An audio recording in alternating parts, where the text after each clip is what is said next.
Hello my dear friends, मैं वलीमुद्दीन शेख कादरी और मेरा कोचिंग चैनल है Qadri coaching classes. My dear friends, आज मैं आपको एक नया टॉपिक बताने चल रहा हूँ। आपने अभी अब तक देखा मैंने 2 पार्ट में हिस्ट्री ऑफ जूलॉजी और 2 पार्ट में हिस्ट्री ऑफ बॉटनी, ये मैंने पूरी तरह से एक्सप्लेन कर दिया, समझा दिया आपको और टोटल हिस्ट्री बता दिया मैं कि जूलॉजी की क्या हिस्ट्री है और बॉटनी की क्या हिस्ट्री है। आज मैं उसी टॉपिक पर फिर से जो एक नया टॉपिक लेकर के आ रहा हूँ। उस टॉपिक को मैं फिर से स्टार्ट नहीं करना चाहता क्योंकि मैंने उस टॉपिक को कंप्लीट कर दिया है। और आज का मेरा नया टॉपिक है genetic engineering. Genetic engineering genetic engineering वास्तव में है क्या?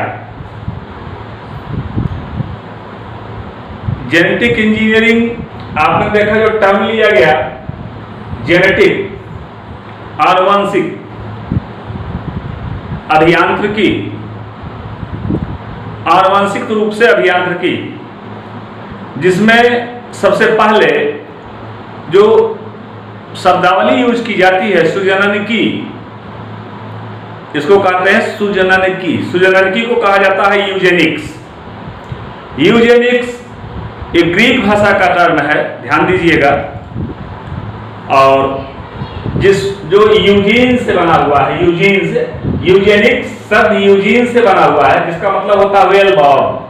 वेल बॉर्न मतलब होता है जन्म से ही अच्छे जीन, ऐसे जीन जो जन्म से ही अच्छे हो।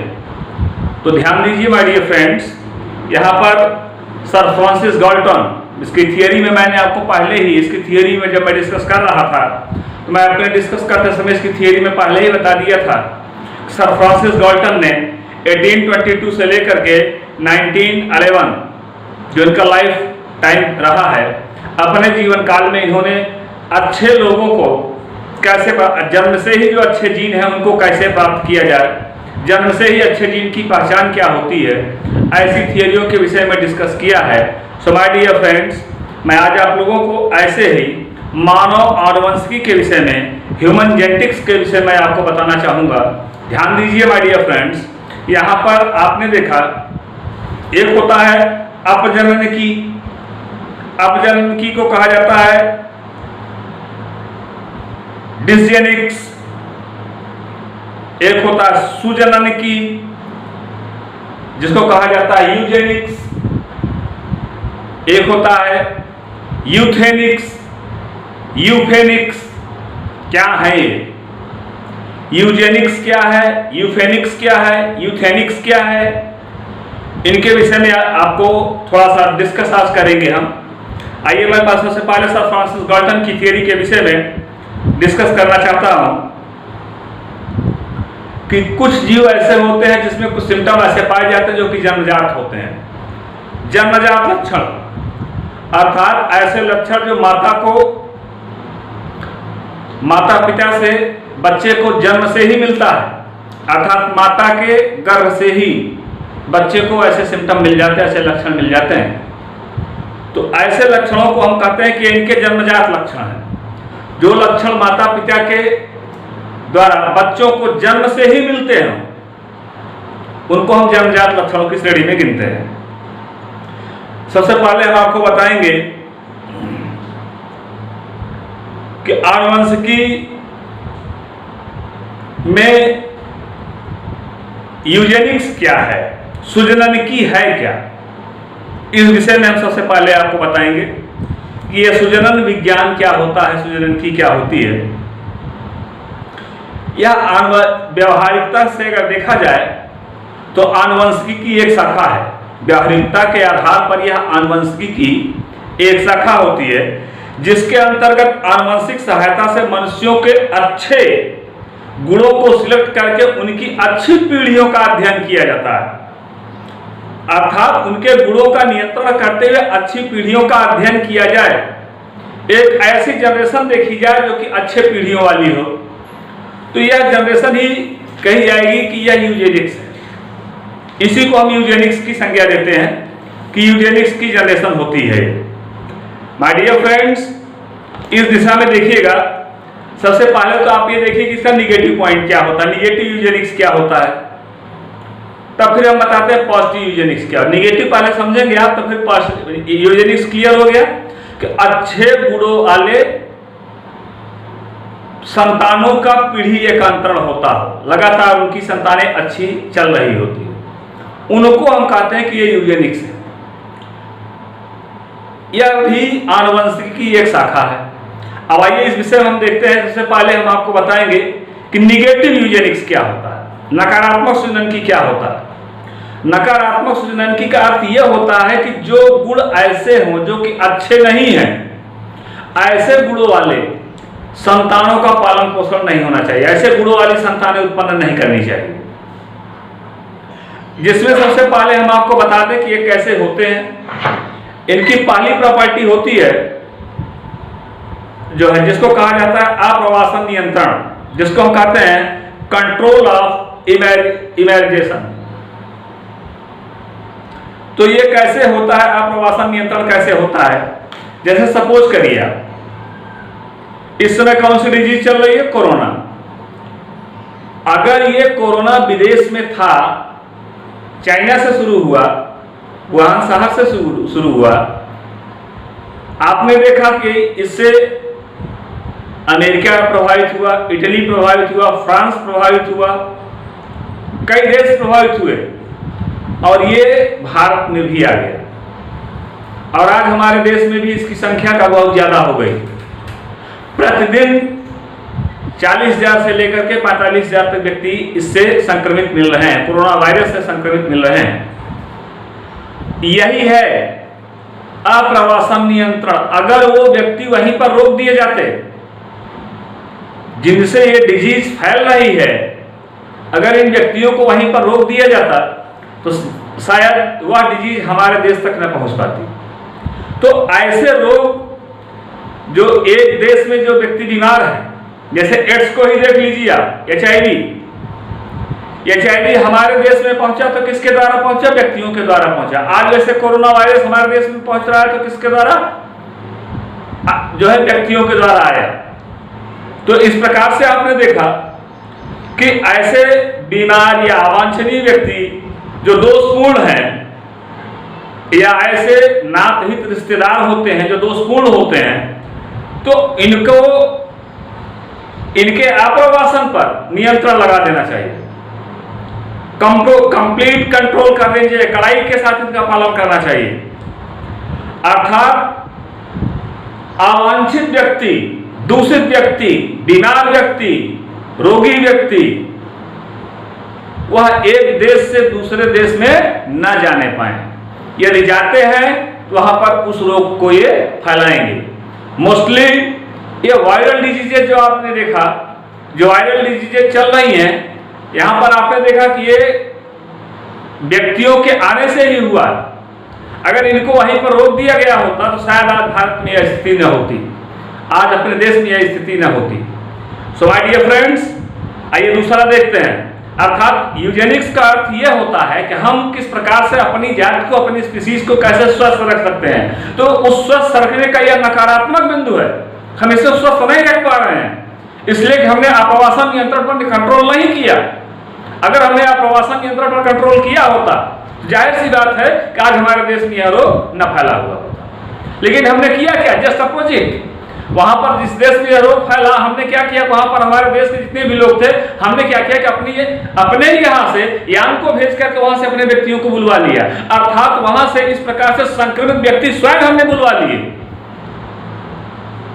तो यह तो क्या हुआ? यह हमारे विज्ञान के विपरीत हो गया, यूजेनिक्स के विपरीत हो गया। यूजेनिक्स हमारा यह बताता है कि ऐसे व्यक्तियों को आप्रवासन नहीं करना चाहिए, अर्थात उनको जहां पर है वहीं पर रहने दिया जाए। वो जहां भी जाएंगे समाज में प्रदूषण फैलाएंगे, दूसरा जो है उससे दूषित करेंगे वातावरण को।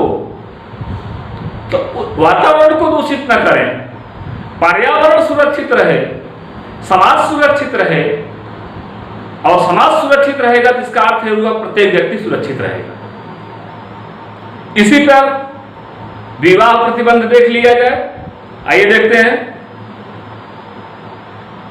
आज हम समाज में विवाह शादी के विषय में दृढ़तापूर्वक नियमों का पालन करते हैं, दृढ़तापूर्वक नियमों का पालन करते हैं। समगोत्री विवाह पर प्रतिबंध है, एक ही गोत्र में विवाह नहीं होना चाहिए, अर्थात इससे एक ही गोत्र में विवाह होने से आपने देखा कि गुणों में की जो है और उनके जो दुर्गुण हैं, उनको जो अवगुण हैं, उनमें जो ऐसे कैरेक्टर हैं जो कि इफेक्टेड हैं, उनका भी जो है वो एक जनरेशन से सेकंड जनरेशन में आसानी पूर्वक चले जा रहे हैं।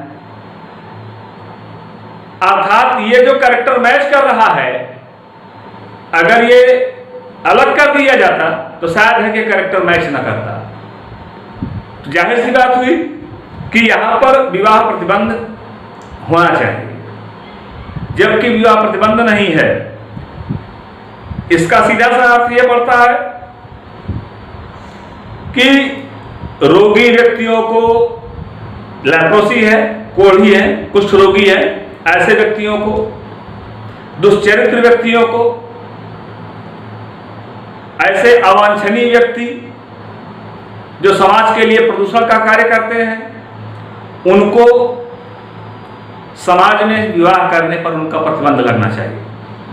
इसलिए कि उनसे वैसे ही संतानें उत्पन्न होंगी जिस प्रकार की उनके अंदर जीन जो है बने हुए हैं। तो जीन को अगर देखा जाए तो life begets tends to the life, जैसे माता पिता होते वैसी ही संतानें होती हैं, माता पिता जैसी ही संतानें होती हैं। तो यहां पर हमने क्या देखा कि ये प्रदूषण जो आया, ये जो दूषित संतानें जो उत्पन्न हो रही हैं, ये दूषित माता पिता के द्वारा हो रही है। यहां पर इनहेरिटेंस ऑफ एक्वायर्ड कैरेक्टर नहीं आ रहा कि उपार्जन लक्षणों की वंशानुगत। हाँ, कि कुछ ये अलग बात है, इस बात को मैं मानता हूं कि कुछ कैरेक्टर ऐसे होते हैं जो आपके समाज से मिल जाते हैं, समाज से आपको मिल जाते हैं। एक सज्जन परिवार है, उसके बगल में कोई ऐसा परिवार आ रहा है जो दूषित हो, तो सज्जन परिवार के अंदर कुछ न कुछ ऐसे कैरेक्टर जरूर आ जाएंगे जो कि दूषित परिवार से हैं, या दूषित परिवार में कुछ न कुछ ऐसे कैरेक्टर जरूर पहुंच जाएंगे जो सज्जन परिवार से हैं। दोनों स्थितियां संभव है, ऐसा नहीं है कि एक ही स्थिति संभव है, दोनों स्थितियां संभव है। तो यहां पर समाज हमारा क्या कहता है, अगली थ्योरी में कहता है वंध्याकरण, जिसको हम कहते हैं स्टेरिलाइजेशन। स्टेरिलाइजेशन ये दो होता है, एक को कहा जाता है वैसेक्टॉमी और एक को कहा जाता है ट्यूबेक्टॉमी। वैसेक्टॉमी पुरुषों में और ट्यूबेक्टॉमी होता है महिलाओं में। ध्यान रहे, वैसेक्टॉमी को अगर हम कहेंगे, वैसेक्टॉमी क्या होती है, वैसेक्टॉमी होती है पुरुषों में और ट्यूबेक्टॉमी होती है महिलाओं में। तो वैसेक्टॉमी पुरुषों का वंध्याकरण, ऐसे व्यक्ति हैं जो समाज के लिए दूषित हैं, ऐसे व्यक्तियों से नई संतानें न उत्पन्न हो, ऐसे व्यक्तियों का वंध्याकरण कर देना चाहिए। अर्थात उनसे नई इस प्रकार की संतानें न उत्पन्न हो जिससे कि समाज प्रदूषित हो। या इस प्रकार की दुष्चरित्र महिलाएं हैं, उनमें भी ऐसे ट्यूबेक्टॉमी की प्रक्रिया करवा देनी चाहिए जिससे कि उत्पन्न होने वाली संतानें अच्छे गुणों वाली हो, अर्थात दूषित संतानें न हो। तो ये ट्यूबेक्टॉमी और वैसेक्टॉमी के द्वारा हम आसानी पूर्वक ऐसे दुष्चरित्र व्यक्तियों से नई होने वाली संतानों को बचा सकते हैं। ऐसी संतानें जो दुष्चरित्र हो, जो है दुष्प्रभावी हो, इनको रोका जा सकता है। तो ये यूजेनिक्स का काम है, विज्ञान की वह शाखा जिसके अंतर्गत आप इन दुर्गुणों को दूर करेंगे और नई संतानों की उत्पत्ति करेंगे। तो इन दुर्गुणों को दूर करने के लिए आवश्यक है कि इस प्रकार के व्यक्तियों का समाज से बहिष्कृत होना, समाज से निकाल देना, समाज से अलग कर देना। अगर इस प्रकार के व्यक्ति समाज में नहीं है तो जाहिर सी बात है कि ऐसे इस प्रकार के गुणों को समाज में पुनरावृत्ति नहीं होगी। पृथक्करण, जैसे मंद बुद्धि वाले हो गए, दुष्ट पतित व्यक्ति हो गए, रोगग्रस्त व्यक्ति हो गए, ऐसे व्यक्तियों को समाज से अलग कर देना चाहिए। ध्यान से सुनिएगा, मंद बुद्धि वाले हो गए, दुष्ट प्रवृत्ति वाले हो गए, पतित व्यक्ति हो गए, रोगग्रस्त व्यक्ति हो गए, तो ऐसे व्यक्तियों को समाज से अलग कर देना चाहिए। क्यों? क्योंकि ऐसे व्यक्तियों द्वारा जो संतानें उत्पन्न होंगी वह उसी प्रकार से होंगी जिस प्रकार से उनके माता पिता हैं। सो माय डियर फ्रेंड्स, तो इस प्रकार से हम इस संभावनाओं को आसानी पूर्वक जो दुष्चरित्र की संतानें उत्पन्न हो रही हैं, इन पर हम आसानी पूर्वक नियंत्रण कर सकते हैं, कंट्रोल कर सकते हैं। संतत नियंत्रण देख लीजिएगा, बर्थ कंट्रोल। बर्थ कंट्रोल लिखने से बर्थ कंट्रोल नहीं होगा। हम हर जगह पर दीवार पर पोस्टर लगाते जाएं, लिखते जाएं, हम दो हमारे दो, हम दो हमारे एक, ऐसा लिखते जाएं, तो लिखने से समाज में यह नहीं उत्पन्न होगा कि नहीं ये पॉपुलेशन कंट्रोल हो जाएगी। हर व्यक्ति को इसके लिए जागरूक होना पड़ेगा। जागरूकता प्रत्येक व्यक्ति में आनी चाहिए। जब समाज का प्रत्येक व्यक्ति जागरूक हो जाएगा, तब कहीं जाकर के समाज में इस प्रकार के रूढ़वादियों से छुटकारा मिलेगा। नहीं तो आपने देखा समाज की स्थिति क्या है। पता लगता है कि एक व्यक्ति है जिसके पास 7 संतानें हो गए, 8 संतानें हैं, 9 संतानें हैं। एक पुत्र की अभिलाषा में 8 पुत्रियों को जन्म दे दिया।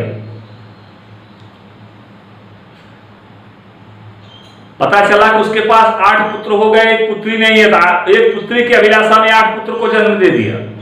दोनों स्थितियां हो सकती, एक ही स्थिति नहीं। तो चाहे लड़का हो या लड़की, दोनों को समाज ने बराबर का अधिकार दिया है, हमारे संविधान ने बराबर का अधिकार दिया है, और दोनों को समान रूप से मान करके संतानों की संख्या को कम करना चाहिए। अर्थात संतानें 1 अधिक से अधिक 2, लेकिन जिसका पालन पोषण आप अच्छी तरह से कर सकें, जिसको अच्छी तरह से शिक्षा दे सकें, अच्छे वातावरण में रख सकें। यदि आपके अंदर यह क्षमता है तो फिर इस तरह के सामाजिकता में प्रवेश करें। यदि ऐसी क्षमता नहीं है तो आप इस प्रकार की सामाजिकता में प्रवेश न करें। तो यह प्रकृति का सिद्धांत या मैं नहीं, यह यूजेनिक्स बता रहा है। अगली थियरी में बताता है संगोत्री विवाह पर प्रतिबंध। जाहिर सी बात है, समान गोत्र में विवाह होता है, इससे तमाम प्रकार के रोग हैं। एक ही पूर्वजों की संतानें हैं, तो जाहिर सी बात है कि जो रोग है उन्हीं संतानों में बटा हुआ है, मेल और फीमेल में डिवाइड है, और उन्हीं में अगर संगोत्री विवाह हो जाता है तो स्पष्ट है कि आने वाली संतान जो है रोगग्रस्त होगी। इसलिए संगोत्री विवाह पर प्रतिबंध लगाया गया। समान गोत्र में विवाह नहीं होना चाहिए। अगली थियरी में देखते हैं लिंग से अलग लक्षणों को अलग करना। लिंग से अलग लक्षण कौन कौन से रतौंधी हो गया, कलर ब्लाइंडनेस हो गया, जिसमें रंगों को पहचानने में व्यक्ति को दिक्कत होती है। रेड और ब्लू को दिया जाए, रेड और ग्रीन को दिया जाए तो व्यक्ति को कलर को पहचानने में दिक्कत होगी। ऐसे व्यक्तियों को कहा जाता है कि कलर ब्लाइंड हैं, वर्णांध हैं। तो वर्णांध व्यक्तियों को, हीमोफीलिया से ग्रसित हैं ऐसे व्यक्तियों को, और रतौंधी के रोगी है ऐसे व्यक्तियों को, मुख्य रूप से ऐसे व्यक्ति जिनके अंदर इस प्रकार के दुर्गुण हैं जो कि उनके लैंगिक गुणसूत्रों पर आधारित हैं, अर्थात उनसे उत्पन्न होने वाली संतानों में यह आ सकता है, ऐसे व्यक्तियों के विवाह पर पूरी तरह से प्रतिबंध लगाना चाहिए। अर्थात समाज में ऐसी संतानें न उत्पन्न हो जो कि रोगग्रस्त हों। समाज में ऐसी संतानें उत्पन्न हो जो कि बिना रोग की हों। अगर समाज में ऐसी संतानें उत्पन्न हो रही जो कि बिना रोग की हैं, जाहिर सी बात है कि इसमें समाज में जो है यह अच्छी से अच्छी उन्नति होगी, विकास की क्रिया होगी। तो यहाँ पर आप देखिए मैंने दिया है एक सिंपल सा टॉपिक, मैंने एक्सप्लेन किया है यूजेनिक्स में।